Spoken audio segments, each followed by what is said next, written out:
Midi 14h, Sud Radio, la France dans tous ses états, le fait du jour. Une partie du Sénat a déclaré la guerre au fast-food dont il juge à juste titre l'expansion néfaste pour l'économie locale comme pour la santé des Français. Les sénateurs socialistes et centristes ont tenté d'augmenter la TVA des fast-foods la semaine dernière et de baisser celle des établissements d'exception.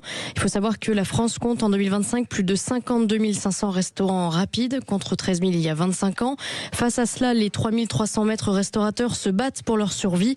Alors peut-on vraiment lutter contre le fast-food, ce mastodonte de la malbouffe? On en parle avec Alain Fontaine. Bonjour Alain Fontaine. Bonjour Frédérico. Merci d'être sur Sud Radio aujourd'hui. Vous êtes le chef patron du restaurant Le Mesturet à Paris, célèbre pour son tartare de bœuf d'Aubrac au couteau. Vous êtes là pour parler parce que vous êtes également le président de l'Association française des maîtres restaurateurs, qui est aujourd'hui, j'allais dire, une entité essentielle pour l'avenir de la restauration. Vous défendez des valeurs, vous défendez un patrimoine, et vous êtes très inquiet, vous vous battez depuis des années. On sait à quel point la restauration est confrontée, la restauration dite traditionnelle. Je voudrais savoir ce qu'est l'autre. Si elle n'est pas traditionnelle, effectivement, c'est malbouffe et bonne bouffe, on va le résumer comme ça, est confrontée depuis des décennies à des enjeux économiques terribles, de la concurrence déloyale. Aujourd'hui, Alain Fontaine, on est confronté à, j'allais dire, un affaissement de la connaissance culturelle des consommateurs, en particulier de la jeunesse, une acculturation alimentaire. Les gens ne savent plus manger. Donc, aller au restaurant pour les jeunes, ce n'est pas aller dans un restaurant avec une nappe, des tables, des chaises, des couverts, un plat frais de produits transformés sur place. C'est aller dans des enseignes, dans la rue, rapide, avec du gadget américanisé. Voilà. Où en est la situation aujourd'hui, très très précisément? Alors merci d'abord de nous donner la parole. La situation, elle est un peu, alors on va pas dire catastrophique, elle est inquiétante, elle est très inquiétante. Elle demande beaucoup de vigilance. À savoir qu'on perd tous les jours des restaurants traditionnels, environ 14-15. On en perd 25 par jour, mais 14-15 c'est de la restauration traditionnelle. 25 restaurants qui ferment par jour, qui déposent des bilans, dont 14 ou 15 de restaurants traditionnels. Le reste c'est de l'éphémère, c'est des gens qui vont voir une sandwicherie qui au bout de 6 mois vont la fermer.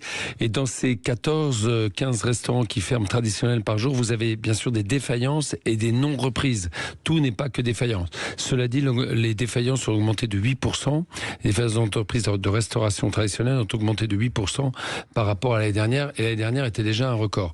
Donc effectivement, on a des vrais sujets d'inquiétude. C'est lié tout simplement d'abord...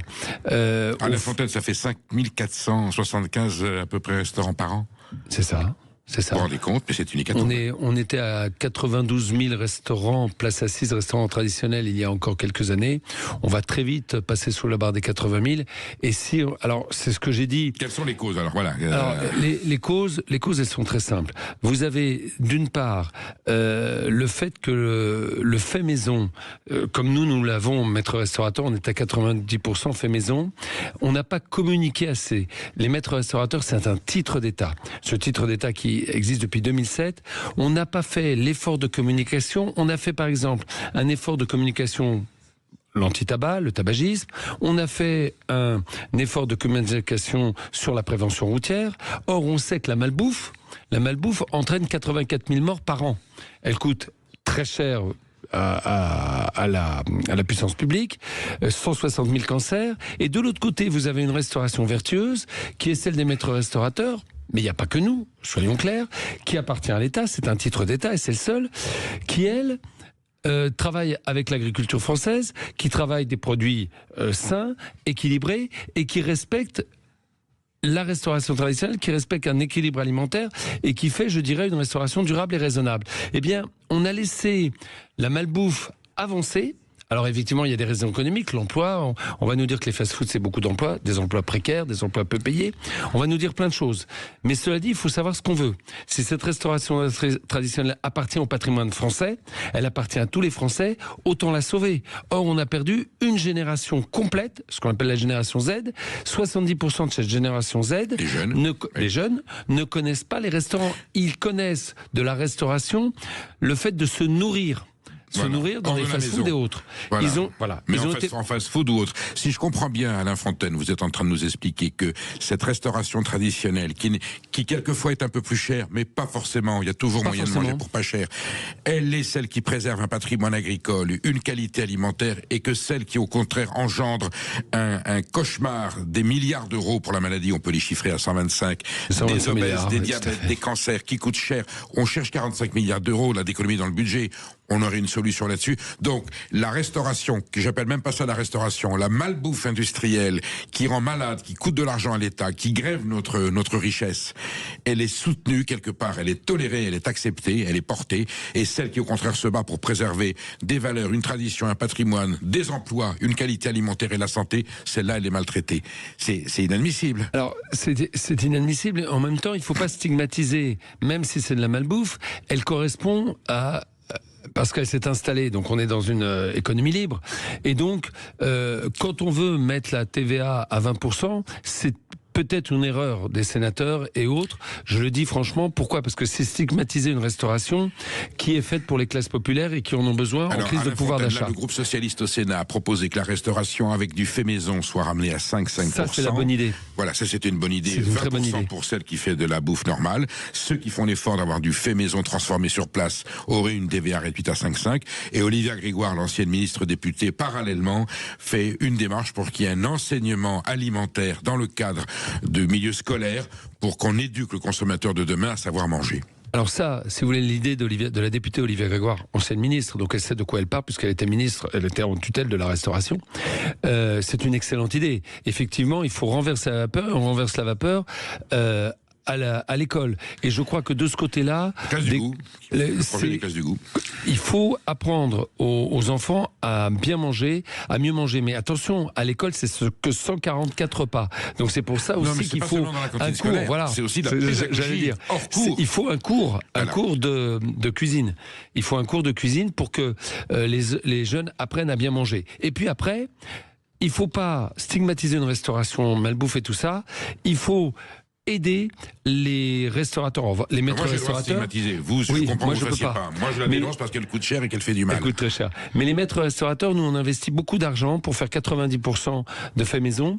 On investit de l'argent dans quoi ? Dans du personnel, dans la pertinence du geste. Entre un cuisinier d'un fast-food, qu'on ne peut pas appeler un cuisinier, et un cuisinier dans un restaurant maître restaurateur. Vous formez du métier. On a 1500 € d'écart. Et vous soutenez l'agriculture française. C'est vous le débouché de la culture française. Maude. Alain Fontaine, vous parlez du savoir-manger, de la question du savoir-manger qui est essentielle, mais il y a le pouvoir manger, et quand on parle de la génération Z qui se nourrit mal, alors ça c'est vrai, il y a une question de moyens.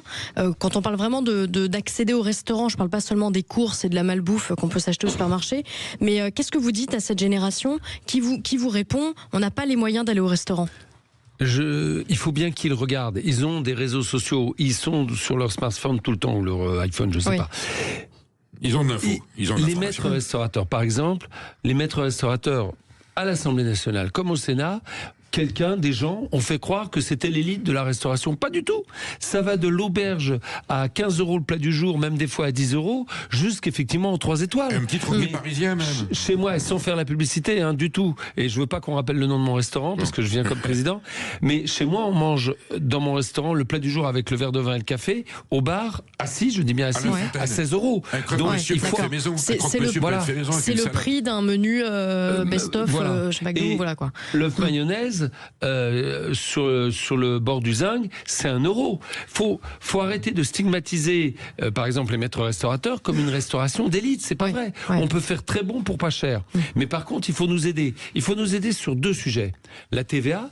Effectivement, il faut que la TVA soit à 5,5 pour les maîtres restaurateurs. Ça, c'est une bonne idée. Pourquoi ? Parce qu'on est les seuls.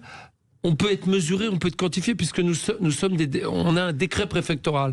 Donc, si on joue pas le jeu, ça se voit tout de suite. Et on est contrôlé par la DGCCRF et les DDPP. Et demain, sur un TVA 5,5, on aura un triple contrôle. La fiscalité. Et puis après, il faut nous aider sur les charges sociales. Je vais vous expliquer un exemple très vite. La restauration dont parle Perico, et je veux pas en parler, je veux pas la stigmatiser. C'est entre 20 et 25% de charges. Nous, les maîtres restaurateurs, on est entre 40 et 50% de charges. La bouffe, c'est 50% de charges. charge la malbouffe, c'est 25%. Excusez-moi, je résume. Voilà. Pour développer 1 million d'euros, il va me falloir à peu près 10 personnes.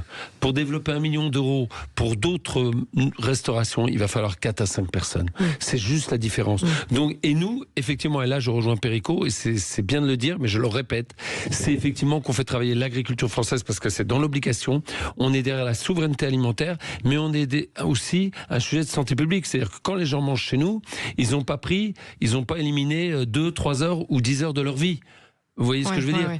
Et rappelez-vous qu'en mangeant bien, les Français aujourd'hui ont des centenaires et dans quelques années, ils ont des super centenaires. Je ne suis pas sûr qu'on tienne la courbe avec cette génération. On fait du bien à notre économie, à notre agriculture, à notre société, à nous-mêmes. À La Fontaine, je vous réinvite bientôt. On prendra 1 heure à faire un point complet sur la situation de la restauration française, qui reste le patrimoine de la France, qui fait venir 100 millions d'étrangers chaque année. Respectons aussi ces gens-là. Merci pour ce que vous faites et à très bientôt. Merci.